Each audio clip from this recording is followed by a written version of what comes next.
अस्सलाम friends, this is Shoaib Tariq from masterkey.com। आज हम आपके लिए एक नई वीडियो लेकर आए हैं जिसके अंदर हम केमिस्ट्री के मजीद टॉपिक्स के बारे में डिस्कस करेंगे जो कि फर्स्ट ईयर के चैप्टर नंबर बेसिक कॉन्सेप्ट से लिया गया। तो वीडियो स्टार्ट करने से पहले आप सब लोगों से एक रिक्वेस्ट है, अगर आप हमारे चैनल पे न्यू है तो हमारे चैनल को सब्सक्राइब करें और साथ बेल आइकन को प्रेस कर लें ताकि आपको नई से नई इन्फॉर्मेटिव वीडियोस जो है वो नोटिफिकेशन में मिल जाए। तो चलते हैं आज के अपने टॉपिक की तरफ। आज का जो हमारा टॉपिक है वो है empirical formula from commercial analysis. अब हम इंपीरिकल फार्मूला को कमर्शियल एनालिसिस से कैसे कैलकुलेट कर सकते हैं, तो उसके लिए हमारे पास क्या है, एक कमर्शियल एनालिसिस चैनल होना चाहिए जिसके अंदर हम क्या करते हैं, सारे के सारे कंपाउंड की एनालिसिस करते हैं। ठीक है, अब एनालिसिस क्या होती है? एनालिसिस लास्ट टाइम भी मैंने आप लोगों को बताया था पिछली वीडियो में कि एनालिसिस जो है वो दो टाइप की होती है। एक होती है हमारे पास क्वांटिटेटिव एनालिसिस और एक होती है हमारे पास क्वालिटेटिव एनालिसिस। क्वांटिटेटिव एनालिसिस के अंदर हम क्या करते हैं कि हम जितने भी हमारे पास कंटेंट्स होते हैं, जितने भी हमारे पास फंक्शनल ग्रुप्स होते हैं, सपोज के कार्बन, हाइड्रोजन और ऑक्सीजन, ये डिफरेंट एलिमेंट्स हैं, तो इन एलिमेंट्स को हम क्या करते हैं, इनकी मिकदार को कैलकुलेट करते हैं। सेकेंडली हम ये फाइंड आउट करते हैं कि इस ऑर्गेनिक कंपाउंड के अंदर कौन कौन सी चीजें मौजूद हैं। फॉर एग्जांपल कोई भी कंपाउंड है उसके अंदर कार्बन है, हाइड्रोजन है, ऑक्सीजन है, तो पहले इन चीजों को कैलकुलेट करेंगे, ये क्वालिटेटिव एनालिसिस हो जाएगा। फिर कार्बन, हाइड्रोजन और ऑक्सीजन की परसेंटेज मिकदार ग्राम के अंदर हम कैलकुलेट करेंगे, तो वो क्या हो जाएगा, क्वांटिटेटिव एनालिसिस हो जाएगा। तो इसका जो डायग्राम है वो डायग्राम आपको ये सामने लिखी हुई है कि इसके अंदर हमारे पास जो है ये कमर्शियल एनालिसिस चैम्बर होते हैं जिसके अंदर हम क्या करते हैं, ये जो फर्स्ट बॉक्स लिखा हुआ है इसके अंदर हम अपने सैंपल को प्लेस करते हैं जिसका हमने एम्पिरिकल फार्मूला कैलकुलेट करना होता है। फॉर एग्जाम्पल हमारे पास एक ऑर्गेनिक कंपाउंड है जिसके अंदर कार्बन है, हाइड्रोजन है, अदर सब्सटेंसेस मौजूद है, तो हमने इसकी एनालिसिस करनी है। तो हम क्या करेंगे, इस बॉक्स के अंदर इसको प्लेस कर देंगे और in the presence of oxygen जो है ना इसको बर्न करेंगे। तो जैसे जैसे हम इसको ऑक्सीजन सप्लाई करते जाएंगे तो यहाँ पे हमारे पास जो है ना वो ऑर्गेनिक कंपाउंड की जितनी भी चीजें होंगी वो फर्दर जो है ना वो रिएक्शन करके किसी कंपाउंड के अंदर चेंज होना स्टार्ट हो जाएगी। सपोज अगर हमारे पास जो है वो एक ऑर्गेनिक कंपाउंड है जिसके अंदर कार्बन है, हाइड्रोजन है, बिकॉज ऑर्गेनिक कंपाउंड के अंदर कार्बन हाइड्रोजन एसेंशियल होते हैं, तो जब हम इसको ऑक्सीजन की प्रेजेंस के अंदर बर्न करते हैं तो जो कार्बन वाले कंटेंट्स होते हैं वो ऑक्सीजन के साथ मिलकर कार्बन डाइऑक्साइड बनाते हैं। ठीक है, इसी तरह हाइड्रोजन जो है वो ऑक्सीजन के साथ रिएक्ट करके हाइड्रोजन ऑक्साइड मीन्स के वाटर की फॉर्मेशन होती है। तो यहाँ पे इस एनालिसिस के अंदर हमने एक मैग्नीशियम क्लोराइड जो है वो एक सैंपल रखा है जिसके जरिए हम मैक्सिमम वाटर की अब्जॉर्प्शन जो है ना वो कर लेते हैं। सपोज अब इसमें क्या हुआ कि मैग्नीशियम क्लोराइड सैंपल जो है इसको ऑक्सीजन की प्रेजेंस के अंदर हमने बर्न किया, जैसे जैसे बर्न किया तो कार्बन डाइऑक्साइड और वाटर की प्रोडक्शन होगी। ये सैंपल अभी ट्रेवल हुआ एक और सैंपल के अंदर जहाँ पे हमारे पास मैग्नीशियम क्लोराइड है, जिस मैग्नीशियम क्लोराइड का काम यह है कि जितना भी यहाँ से मैक्सिमम वाटर वेपोराइजेशन होगी वो सारी की सारी वाटर क्या है एब्जॉर्ब हो जाएगी। तो यहाँ से हम वाटर की परसेंटेज जितनी भी हमारे पास कैलकुलेट हो जाएगी उसको कर लेंगे। सेकेंड, यहाँ से जितनी भी हमारे पास अदर सब्सटेंसेस वाटर के अलावा अदर सब्सटेंसेस आगे ट्रेवल हो जाएंगे, यहाँ पे हमारे पास एक कार्बन डाइऑक्साइड एब्जॉर्बर लगा हुआ जो कि 50% पोटेशियम हाइड्रोक्साइड। तो 50% पोटेशियम हाइड्रोक्साइड जो है वो क्या करेंगे, मैक्सिमम जितनी भी कार्बन डाइऑक्साइड होगी उसको एब्जॉर्ब कर देंगे। तो यहाँ से हम कार्बन डाइऑक्साइड की परसेंटेज कैलकुलेट कर लेंगे। उसके अलावा जो अदर हमारे पास अनयूजफुल सब्सटेंसेस है जो कि हमारे काम के नहीं है तो वो आगे ट्रेवल हो जाएंगे, इसको हम एस्केप करते हैं। ठीक है, तो इस चैनल के जरिए हम क्या करें, हमने दो चीजें जो है वो आसानी से कैलकुलेट कर ली, एक हमने वाटर की कंसंट्रेशन और दूसरे हमने कार्बन डाइऑक्साइड की कंसंट्रेशन। तो जितने परसेंटेज हमारे पास कार्बन डाइऑक्साइड आई है उसको फार्मूला अप्लाई करके वहां से हम कार्बन की परसेंटेज कैलकुलेट कर सकते हैं। इस सैंपल के अंदर हमारे पास ऑर्गेनिक कंपाउंड के अंदर इस सैंपल के अंदर कार्बन की परसेंटेज इतनी थी, फिर इसी तरह हाइड्रोजन वाटर की एब्जॉर्प्शन की वजह से हम क्या करेंगे, हाइड्रोजन की कंसंट्रेशन को कैलकुलेट कर लेंगे। ठीक है, तो चलते हैं फार्मूले की तरफ। तो फार्मूला यह है कि परसेंटेज ऑफ कार्बन को कैलकुलेट करने का यह तरीका है कि हमारे पास जितना मैथ ऑफ कार्बन डाइऑक्साइड यहाँ से हमारे पास एब्जॉर्ब हुआ था वो यहाँ से हमने कैलकुलेट कर लिया, उसको मेजर कर लिया और उसको डिवाइड कर दिया हमने molecular math of organic compound.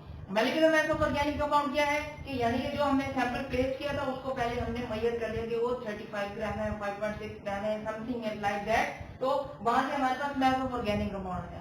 अब हमें इसको मल्टीप्लाई करना है 12/44। अब ये 12/44 क्या चीज है कि कार्बन की परसेंटेज हम कैलकुलेट करने जा रहे हैं तो कार्बन का मैथ हो जाएगा।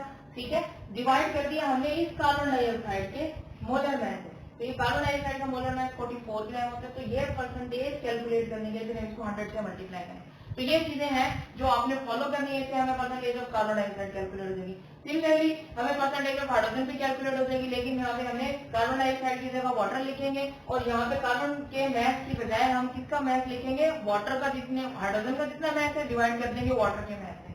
ठीक है, तो मैस ऑफ वाटर जो कि यहाँ से अब्सॉर्ब हुआ divided by molecular mass of organic compound जो कि हमने मेजर कर लिया, मल्टीप्लाई कर देंगे हाइड्रोजन के मैस से, डिवाइड कर देंगे वाटर के मॉलिक्यूलर मैस और इसको मल्टीप्लाई कर देंगे 100 से।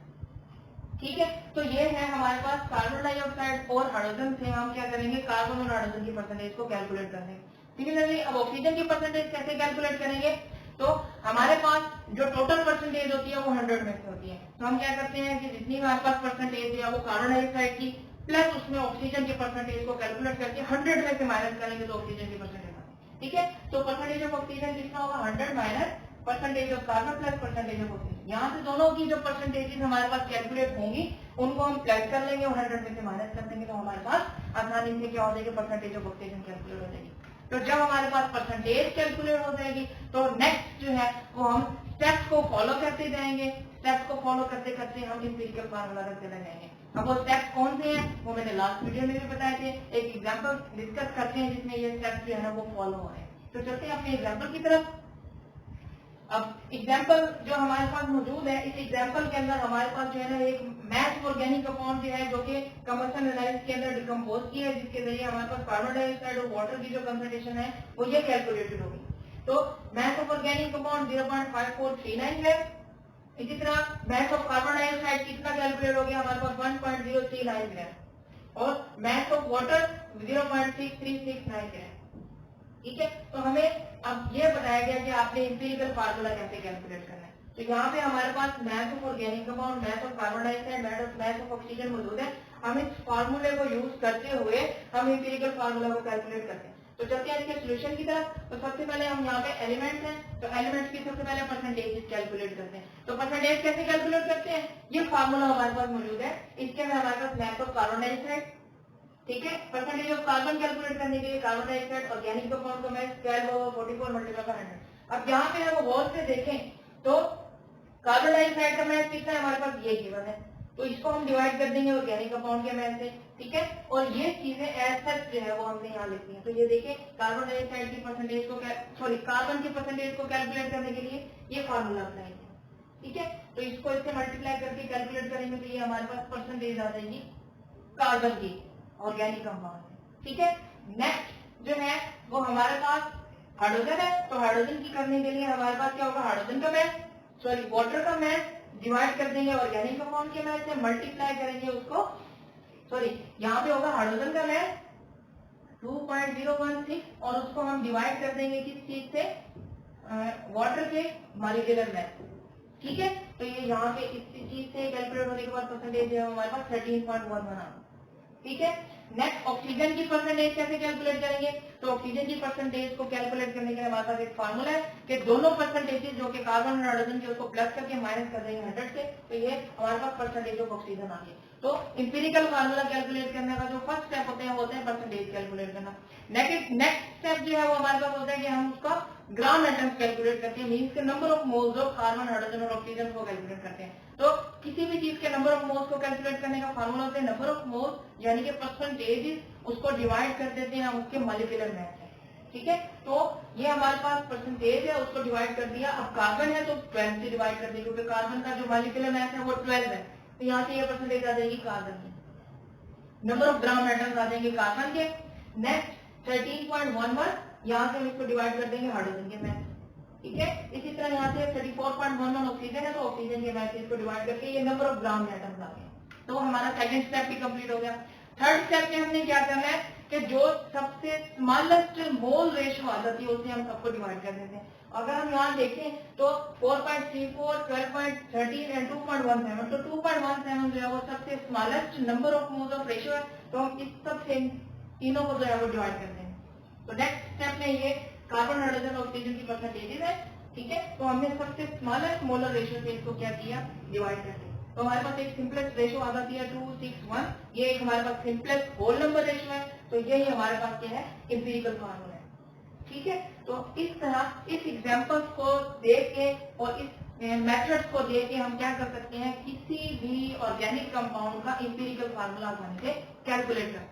चलिए जी, नेक्स्ट टॉपिक जो हम डिस्कस करने जा रहे हैं वो है हमारे पास मॉलिक्यूलर फार्मूला। अब मॉलिक्यूलर फार्मूला क्या होता है, तो molecular formula it is defined as, simply defined as the formula which shows actual number of atoms present in the molecule. किसी भी मॉलिक्यूल के अंदर तमाम की तमाम एटम्स की तादाद को जो जाहिर करते हैं, उस फार्मूले को हम क्या बोलते हैं, मॉलिक्यूलर फार्मूला बोलते हैं। ठीक है, तो मॉलिक्यूलर फार्मूला कैसी एक स्पीसी है, तो हम एक मॉलिक्यूलर फार्मूला जो है वो हमारे पास तमाम के तमाम एटम्स हमारे पास लिखे हुए होते हैं, उसके जरिए हम आसानी से कैलकुलेट कर सकते हैं कि मॉलिक्यूलर फार्मूला क्या है। ठीक है, तो डेफिनेशन क्या है, actual number of atoms present in the molecule. ठीक है, फॉर एग्जांपल जैसे कि हमारे पास ग्लूकोज है, इसका जो फार्मूला है वो है C6H12O6। इसी तरह बेंजीन है, उसका फार्मूला है C6H6। यानी कि ये वो फार्मूला है जो कि आपको तमाम की तमाम एटम्स की तादाद को जाहिर कर रहा है, उसको हम क्या बोलते हैं, मॉलिक्यूलर फार्मूला बोलते हैं। और मॉलिक्यूलर फार्मूला जो है वो हमारे पास एक फार्मूला होता है जिसके जरिए हम आसानी से इसको इंपीरिकल फार्मूला से रिलेट कर सकते हैं। ठीक है, तो मॉलिक्यूलर फार्मूला जो है वो simple multiple of empirical formula, और ये जो सिंपल मल्टीपल होता है इसे हम बोलते हैं एंड, और ये इंटीजर होता है, इसकी वैल्यू जो है ना वो 1 2 3 2 3 4 5 6 एंड सो ऑन, कोई भी हो सकती है। मींस कि m जो है वो आपके पास एक नेचुरल नंबर है, उस नेचुरल नंबर से अगर हम इंपीरिकल फार्मूला को मल्टीप्लाई कर दें तो हमारे पास मॉलिक्यूलर फार्मूला आसानी से कैलकुलेट हो जाता है।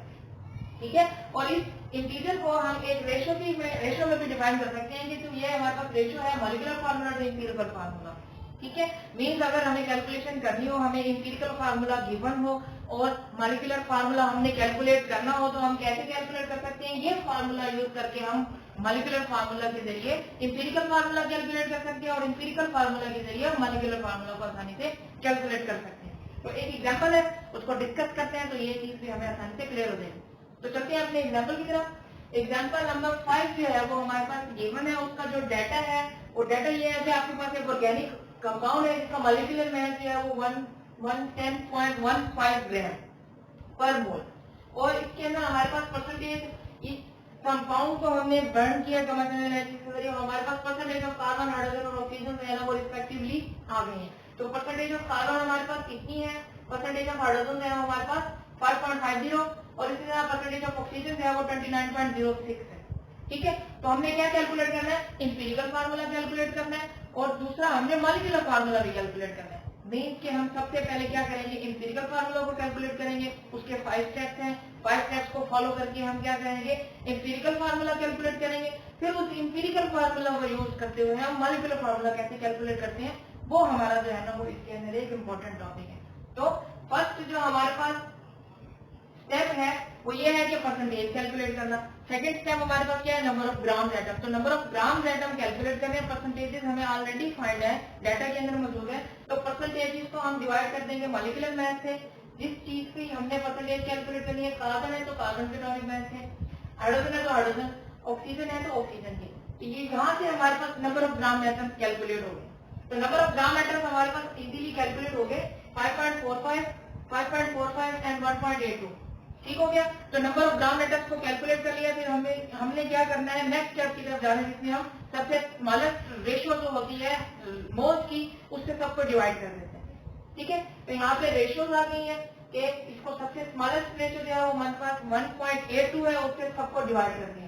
तो हमारे पास परसेंटेज की रेशियो जो आ गई है वो आ गई है 3:1। तो इसका मतलब है कि हमारे पास इंपीरिकल फार्मूला जो है उसमें कार्बन 3 है, हाइड्रोजन 3 और ऑक्सीजन 1 है। तो ये हमारे पास इंपीरिकल फार्मूला कैलकुलेट हो गया। अब हम मॉलिक्यूलर फार्मूला कैसे कैलकुलेट करेंगे, तो मॉलिक्यूलर फार्मूला कैलकुलेट करने के लिए हमारे पास मैथ का कंपाउंड होना चाहिए, जो कि हमें स्टार्टिंग में पता है। इंपीरिकल फार्मूला मैथ हमें कैलकुलेट होना चाहिए। मीन्स कि ये जो फार्मूला हमारे पास यहाँ पे है कि n हमने कैलकुलेट करना है। अगर हम n को कैलकुलेट कर लेंगे तो हमारे पास मॉलिक्यूलर फार्मूला इंपीरिकल फार्मूला के जरिए कैलकुलेट हो सकता है। ठीक है, तो यहाँ पे नंबर हमने इंटीजर को कैलकुलेट करा है, तो molecular formula divided by empirical formula. अब मॉलिक्यूलर फार्मूला में डिवाइडेड बाय इंपीरिकल फार्मूला में, अब इंपीरिकल फार्मूला में क्या होता है, तो जो हमारे पास ये फार्मूला निकल आया, इसके अंदर तमाम एटम्स के एटॉमिक मैसेज को हम प्लस करके जो कैलकुलेट करेंगे मैच को, वो हमारे पास क्या दिलाएगा, इंपीरिकल फार्मूला में। ठीक है, इंपीरिकल फार्मूला में कार्बन जो है वो 12 होता है, 12 multiply by 3 plus 3 multiply by 1 approximately 1 के इक्वल होते हैं हमारे पास। हाइड्रोजन का मैच इतना 1 मल्टीप्लाई बाय 16। ठीक है, तो ये क्या हो जाएगा हमारे पास 36, 3.0016 और 16। तो ये हमारे पास टोटल जो हमारे पास मैथ आ जाता है इंपीरिकल फार्मूला वो है 55.05।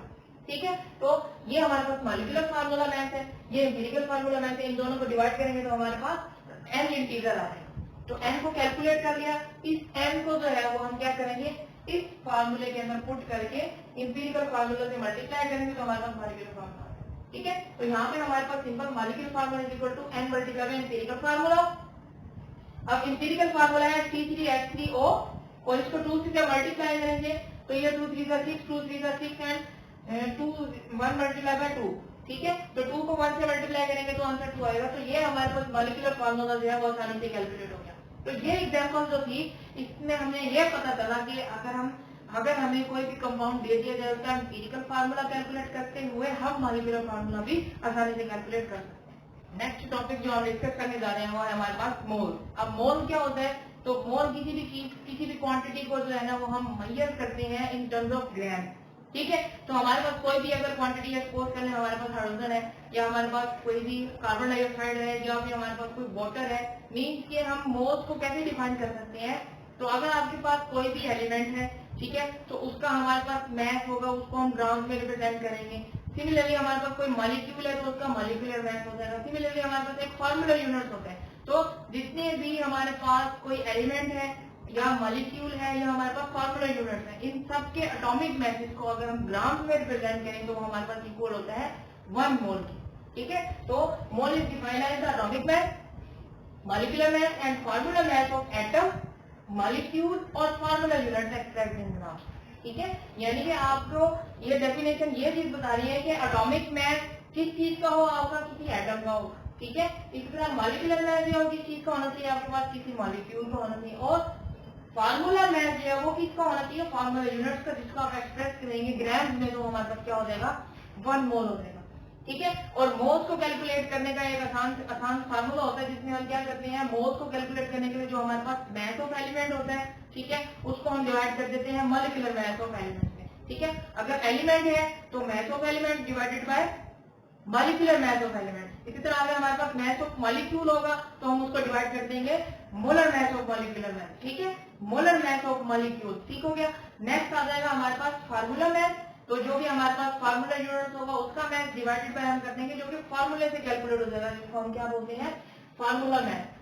ठीक है, तो नंबर ऑफ मोल्स जो है वो रिस्पेक्टिवली कैलकुलेट हो जाते हैं अगर हमारे पास कोई भी एटम है, जैसे कार्बन है, हाइड्रोजन है, ऑक्सीजन है, या हमारे पास कोई भी सिंगल एटम है, तो उनके हम अगर मोल्स कैलकुलेट कर देंगे तो हमारे पास क्या कहलाएगा, ग्राम एलिमेंट कहलाएगा या ग्राम मॉलिक्यूल कहलाएगा। तो ग्राम एटम कहलाएगा या फिर ग्राम हमारे पास क्या कहलाएगा, एलिमेंट कहलाएगा। ठीक है, सेकेंडली जब हम मोल्स कैलकुलेट करते हैं किसी भी मॉलिक्यूल के, तो हमारे पास वो क्या होता है, math of molecule divided by molecular math of molecule. तो ये हमारे पास क्या बन जाता है, ग्राम मॉलिक्यूल बन जाता है। ठीक है, सिमिलरली हमारे पास जो फार्मूला यूनिट होता है तो math of formula unit divided by molecular math of formula unit, तो ये हमारे पास क्या बन जाता है, ग्राम फार्मूला बन जाता है। तो नंबर ऑफ मोल्स जो है वो हम आसानी से कैलकुलेट कर सकते हैं। तो एक एग्जांपल है हमारे पास, उसको फॉलो करते हैं तो हमें आसानी से पता चल जाएगा कि how we can calculate the number of moles of a given substance. ठीक है, और आपके पास एक एग्जांपल है, तो आपने नंबर ऑफ मोल्स कैलकुलेट करने हैं किस चीज में,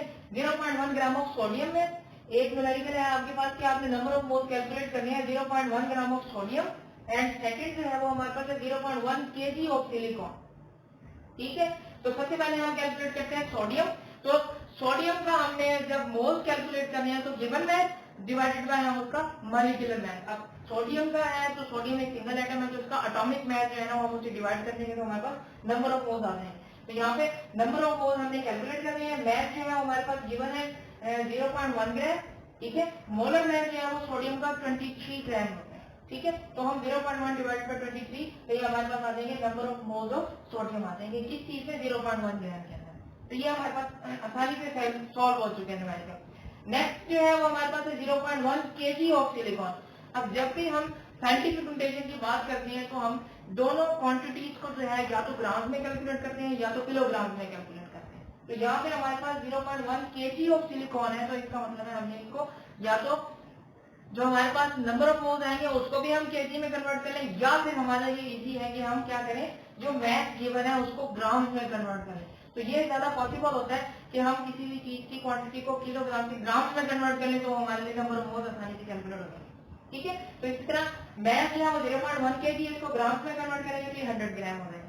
और मोलर मास ऑफ सिलिकॉन जो है वो कितना है 28.086, तो 100 डिवाइडेड बाय दिस, तो ये हमारे पास क्या आ जाएगा, number of moles of silicon आ जाएंगे कितने ग्राम के अंदर, 0.1 kg के अंदर। ठीक है, तो ये इसी तरह हमारे पास एग्जांपल्स जो है वो सॉल्व करते जाएंगे और हम आसानी से जो है वो नंबर ऑफ मोल्स को कैलकुलेट कर सकते हैं। ठीक है, तो नेक्स्ट टॉपिक जो है वो हम करते हैं वो है एवोगैड्रो नंबर। अब एवोगैड्रो नंबर क्या चीज है, ये एवोगैड्रो जो है वो हमारे पास एक साइंटिस्ट है, इसने हमें एक न्यूमेरिकल वैल्यू दी जिसके जरिए हम आसानी से किसी भी एटम की क्वांटिटी को मेजर कर सकते हैं। फॉर एग्जांपल, अगर हमें कहा जाए कि आप जो है वो सैंड पार्टिकल्स को कैलकुलेट करके बताएं या हेयर कितने हैं उसको कैलकुलेट करके बताएं, तो हमारे लिए कैलकुलेट करना बहुत ज्यादा मुश्किल हो जाएगा। तो सिमिलरली जितने भी हमारे पास कंपाउंड होते हैं उनको हम हमारे लिए काउंट करना जो है वो बहुत ज्यादा मुश्किल होता है। ठीक है, तो एवोगैड्रो एक साइंटिस्ट था, उसने हमें एक न्यूमेरिकल वैल्यू दी कि अगर हमारे पास कोई भी स्पीशीज 1 मोल के इक्वल है, ठीक है, यानी कि अगर आपके पास कार्बन है वो 1 मोल के इक्वल है, तो 1 मोल कोई भी स्पीशीज अगर होगी तो उसके पास 6.02 मल्टीप्लाई बाय 10⁻23 पार्टिकल्स होंगे किस चीज के, दैट कंपाउंड के जो आपके पास 1 मोल है। सपोज अगर आपके पास 1 मोल कार्बन है तो 1 मोल कार्बन का मतलब ये है कि आपके पास 12 ग्राम जो है वो कार्बन है, और 12 ग्राम कार्बन का मतलब ये है कि आपके पास ये 6.02 मल्टीप्लाई बाय 10⁻23 पार्टिकल किस चीज की है, कार्बन की। ठीक है, तो अगर आपके पास कोई भी स्पीशीज जो है वो 1 मोल के इक्वल होगी तो 1 mole of any species carry Avogadro number particle, और एवोगैड्रो नंबर पार्टिकल किस चीज के इक्वल होते हैं, 6.02 मल्टीप्लाई बाय 10⁻23 पार्टिकल। ठीक है, अब फॉर एग्जांपल हमारे पास जो है ना 1 ग्राम ऑफ हाइड्रोजन है, यानी कि 1 ग्राम मीन्स के हाइड्रोजन का जो एटॉमिक मास होता है वो 1 ग्राम होता है, तो इसका मतलब है कि ये 1 मोल हाइड्रोजन है, तो 1 मोल हाइड्रोजन के पास 6.02 मल्टीप्लाई बाय 10⁻23 पार्टिकल्स होंगे हाइड्रोजन के। सिमिलरली हमारे पास सोडियम है, सोडियम एक एटम है तो उसका एटॉमिक मास कितना होता है 23 ग्राम, तो 23 ग्राम का मतलब ये है कि ये 1 मोल हमारे पास क्या है, सोडियम है, तो ये क्या हो जाएगा, हमारे पास Na पार्टिकल्स ऑफ सोडियम आ जाएगा। सिमिलरली यहाँ पे हमारे पास 18 ग्राम ऑफ वाटर है, 18 ग्राम वाटर का मतलब ये है कि ये 1 मोल वाटर है, तो 1 मोल वाटर का मतलब ये होगा कि इसके अंदर Na पार्टिकल्स ऑफ क्या है, वाटर है। ठीक है, तो कोई भी आपके पास स्पीशीज, एक नेक्स्ट एग्जांपल है जो कि हमारे पास है सोडियम क्लोराइड, तो अगर आपके पास 58.50 ग्राम जो है वो NaCl है, तो इसका मतलब ये है कि आपके पास ये 1 मोल NaCl है, तो 1 मोल NaCl का मतलब ये होगा इसके पास Na पार्टिकल्स ऑफ NaCl है। तो कोई भी स्पीशीज अगर आपके पास 1 मोल है तो इसका मतलब ये है कि उसके पास एवोगैड्रो नंबर पार्टिकल्स मौजूद है। ठीक है, तो ये नंबर ऑफ मोल और एवोगैड्रो नंबर जो है ना वो एक दूसरे के साथ रिलेट करते हैं। तो अगर आपको नंबर ऑफ मोल्स पता होंगे तो आप एवोगैड्रो नंबर से उसको मल्टीप्लाई कर देंगे तो आपके पास वो टोटल नंबर ऑफ मॉलिक्यूल्स आ जाएंगे किसी भी एटम के। सपोज अगर आपके पास 1 मोल ऑफ वाटर है तो अगर आपसे कहा जाए कि number of particles of water कितने होंगे या number of molecules of water कितने होंगे, तो नंबर ऑफ मोल्स को हम एवोगैड्रो नंबर से मल्टीप्लाई कर देंगे तो हमारे पास number of particles of water आ जाते हैं। ठीक है, एक एग्जांपल है उसको सॉल्व करते हैं तो हमें ये आसानी से क्लियर हो जाए। तो एग्जांपल नंबर 8 है, आपके पास मास ऑफ आइस जो है वो 10 ग्राम गिवन है, तो आपने इसके नंबर ऑफ मोल्स कैलकुलेट करने हैं, फिर उसके बाद जो है वो आपने separately number of atoms of hydrogen भी कैलकुलेट करने हैं, number of atoms of oxygen भी कैलकुलेट करने हैं, थर्ड आपने number of bond covalent bonds भी कैलकुलेट करने हैं। ठीक है, तो ये स्टेप बाय स्टेप जो है वो हम इसको फॉलो करते हैं और सॉल्व करते हैं। तो सबसे पहले हमने नंबर ऑफ मोल्स कैलकुलेट करने हैं। अब आइस क्या चीज होती है, आइस जो है वो वाटर है, तो वाटर की एलोट्रॉपिक फॉर्म है, तो वाटर जो है वो हमारे पास क्या होता है, H2O होता है। H2O का मतलब ये है कि 18 ग्राम वाटर हमारे पास है। तो नंबर ऑफ मोल्स कैलकुलेट करेंगे, हमारे पास मास और मोलर मास। ठीक है, mass divided by molar mass, तो हमारे पास नंबर ऑफ मोल्स आ गए। ठीक है, तो हमने कैलकुलेट करने हैं number of molecules of ice means का number of molecules of water, तो नंबर ऑफ मोल्स को मल्टीप्लाई कर देंगे एवोगैड्रो नंबर से। यहाँ 0.55 नंबर ऑफ मोल्स, इसको मल्टीप्लाई कर दिया एवोगैड्रो नंबर से, तो हमारे पास ये आ गया number of particles of water या फिर number of molecules of water हमारे पास आ गए। ठीक है, इसी तरह अब हमने क्या कैलकुलेट करना है, number of molecules of hydrogen in water molecule. तो वाटर का जो स्ट्रक्चर होता है वो हमारे पास होता है H2O, ठीक है। तो H2O के अंदर जो है वो हमारे पास 2 एटम्स है हाइड्रोजन के, 1 एटम ऑक्सीजन का। तो जितने हमारे पास number of moles calculate, number of molecule calculate हो गया, उसको 2 से मल्टीप्लाई कर देंगे तो हमारे पास हाइड्रोजन के टोटल एटम्स आते हैं। ठीक है, तो यहाँ moles of molecule of hydrogen 2 multiply है, ये जो हमारे पास नंबर ऑफ मोल्स कैलकुलेट होते हैं, नंबर ऑफ मॉलिक्यूल। ठीक है, तो ये कितने आ जाएंगे 6.68 multiply by 10⁻23। Similarly molecules of oxygen, तो ऑक्सीजन कितने हैं, एक ही ऑक्सीजन है, तो हमारे पास क्या हो जाएगा, ये 3.31 को 1 से मल्टीप्लाई करेंगे तो सेम आंसर आएगा। तो मॉलिक्यूल्स ऑफ ऑक्सीजन हमारे पास कितने होंगे, 3.31 मल्टीप्लाई बाय 10⁻23। अब हमने कैलकुलेट करनी है नंबर ऑफ कोवलेंट बॉन्ड्स। तो हमारे पास हाइड्रोजन के 2 एटम्स हैं और ऑक्सीजन का 1 एटम है। तो हम क्या करेंगे कि जितने भी number of bonds of hydrogen plus कर देंगे number of bonds of oxygen से, तो हमारे पास total number of covalent bonds आते हैं। ठीक है, तो यहाँ पे हमने कैलकुलेट किया कि ये जो 6.68 है इसके अंदर प्लस कर दिया 3.31, तो ये हमारे पास total number of covalent bonds आ जाते हैं जो कि है 9.99 मल्टीप्लाई बाय 10⁻23 पार्टिकल। ठीक है, तो इतने नंबर ऑफ कोवलेंट बॉन्ड्स हमारे पास मौजूद होंगे किस चीज के अंदर, 10 ग्राम ऑफ आइस के मॉलिक्यूल के सैंपल के अंदर। ठीक है, तो इसी तरह हम आसानी से एग्जांपल नंबर 9 जो है उसको भी सॉल्व कर सकते हैं। आपने खुद से भी ट्राई करनी है, इंशाल्लाह ताला हो जाएगी। अगर आपको कोई चीज समझ नहीं आएगी तो आप कमेंट बॉक्स में हमसे शेयर कर लें। ठीक है, तो यहीं पे हम जो है वो अपना टॉपिक को क्लोज करते हैं। इंशाल्लाह ताला नेक्स्ट वीडियो के अंदर मजीद टॉपिक को हम डिस्कस करेंगे। तब तक के लिए अल्लाह हाफिज।